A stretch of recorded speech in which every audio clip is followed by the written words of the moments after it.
Security essentially remains a priority project of the government of Delta State owing to age-old fault lines that continue to undermine social cohesion among the people, as well as the challenges associated with policing the extensive coastal terrains of the littoral state, while Delta remains one of the top 3 states in the Federation deriving the highest allocation of funding from the Central Treasury owing to her resource contribution. It also rings true that it spends a whole lot to maintain the peace and provide infrastructure.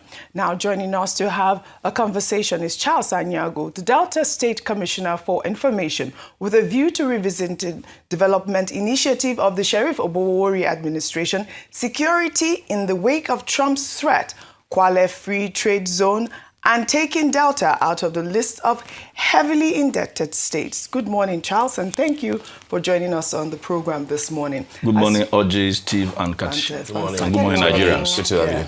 So as you heard in my introduction, Delta State receives one of the highest federal allocation in Nigeria due to its resource contributions, yet infrastructure gaps remain very visible in the state. Now, the last time you were here, we discussed electricity in Ndokwa communities, which, has remained in darkness for, over 16 to 18 years. Despite hosting that significant gas reserves and power installations. Now, which obviously feeds into our national grid. I mean, really a worrying situation at this. I'd like for you to bring us up to speed. Some with what the government has promised, the Delta State Governor and has promised, and also residents in that area. They're asking about the independent power plant, the IPP, step down, and why the Delta State government is not willing to provide, Ndokwa electricity through the IPP. Specifically, the IPP step down. Well, thank you very much, Oji. Let me start very quickly because I know we don't have so much time. From where you started in your introduction, you did recognize that Delta is contributing so much to the federal resources. And of course, with the principle of to whom much is given, much is expected. So if we're also receiving what you considered as reasonable, it is because we have contributed much more reasonably to the federal purse. And that is not because the federal government decided to begin to just show us love. It is because we have first of all demonstrated love by ensuring security of the coastal communities and indeed this number of areas where oil is being exploited and making it possible for the federal government to also have enough resources. And that happened because we have provided a whole lot of security, a whole lot of enabling environment as a government for these oil production to take place. That we needed to put that where it belongs. Now coming to the issue of the infrastructure that we're providing across the length and breadth of the 25 local government area, the Oborevwori government have taken it a notch higher, reaching out to the 25 local government area by way of not only roads construction, revamping our hospitals, and indeed upgrading our schools. All these is with a view to also providing some form of safety nets for our people. Beyond the fact that constructing and building this infrastructure make funds available to those communities, it also helps to change the skyline of government facilities within those particular neighborhood. And I come into the issues you raised with respect to the Ndokwa nation. I want to make one correction that it's not the entire Ndokwa nation that was affected by the issue of not having electricity. It was largely the Kwale axis, and good enough, just next tomorrow, Tuesday, we will also be better, the Oborevwori government will be better in Kwale, where we are going to be having the groundbreaking ceremony for the Kwale Free Trade Zone. Today, as we speak, a number of companies have come into that particular free trade zone, and they are building. I was there about 5 days ago to take a look at where we are going to have that particular event. And almost 1,000 hectares of land has been earmarked. A number of them already taken, which is also not only advancing the economic fortunes of our brothers and sisters that live within the Ndokwa nation, but also helping to also grow and diversify the economy of Delta State. Now, I have also responded to the issue of what we are doing with respect to the electricity before now, that we're already extending the 33 kVA lines coming from the Abraka axis, passing through Ogume to Kwale. For the government have done that, even if that we believe that this responsibility ordinarily has moved largely to the private sector. But because we understand, the Oborevwori government understands the import of powering communities, we have also intervened in that regard. And a whole lot is being drawn. Right. The numbers, the electricity lines are being drawn. And of course, once you draw them, you must now proceed to step it down. It's not just a one-day thing where you just draw it today and tomorrow you have the light. But what is being done will, in the very not too distant time, energize those communities that are affected.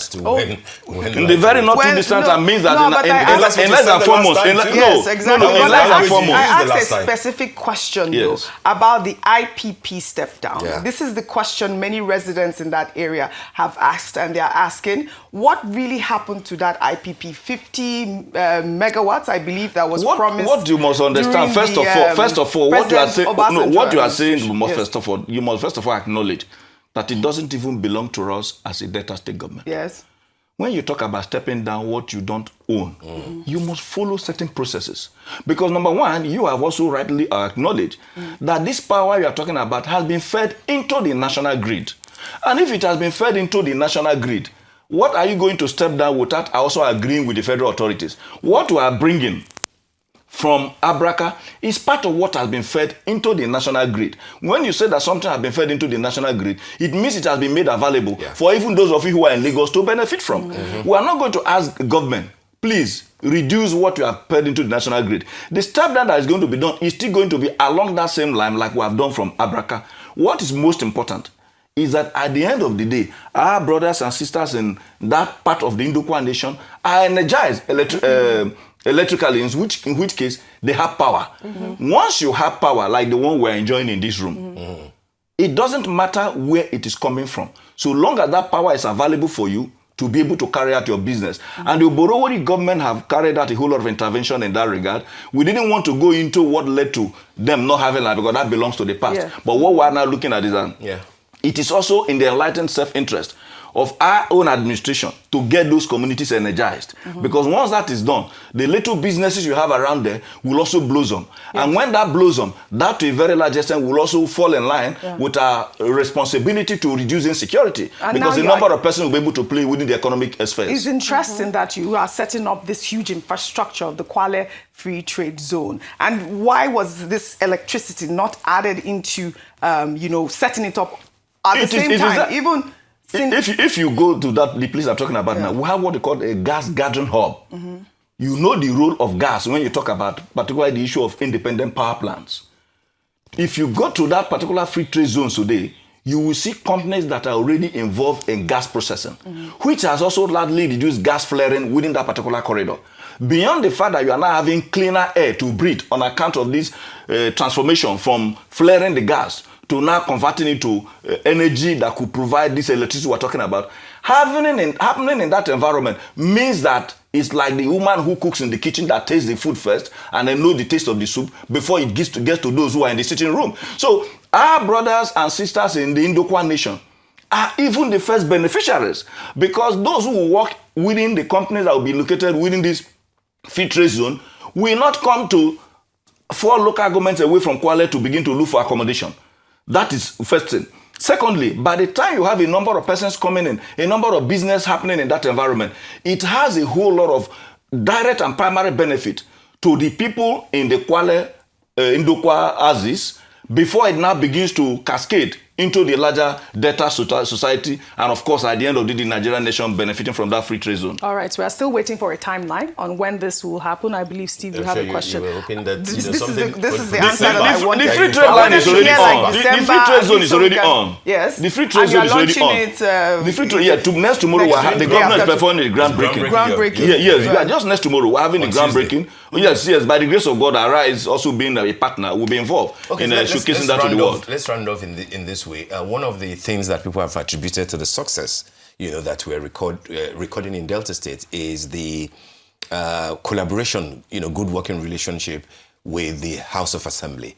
Will you attribute that to the quality of projects that the governor is doing, or is about a sheriff who was once a speaker and muzzling in on the House of Assembly? Oh, Sheriff, because of his strict credibility, has been able to indeed strict credibility. Yes, that means that you understand the terrain, the environment, the human capital, and everything that is involved. Because of that level of understanding, has been able to work very, very harmoniously with the 3 arms of government and indeed the people of Delta.